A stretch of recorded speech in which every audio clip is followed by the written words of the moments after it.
Apat na katao ang natrap sa loob ng nasusunog na establishmento sa Bagong Pag-asa sa Quezon City kahapon.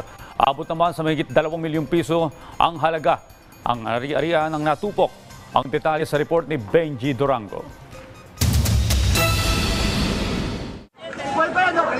Pinagtulungan ng mga bumbero na sagipin ang babaeng ito sa Road 1, Barangay Bagong Pag-asa, Quezon City. Walang malay, sabay-sabay nilang inilagay sa stretcher ang babae. Isa siya sa 4 na taong natrap sa nasunog na 3-story commercial residential building sa tindi ng apoy na balot ng makapal na usok ang kalsada.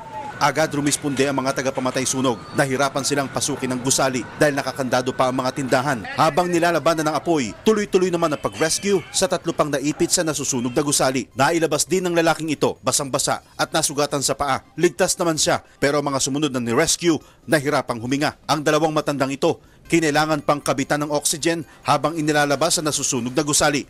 Isa po, tapos 3 female po, opo.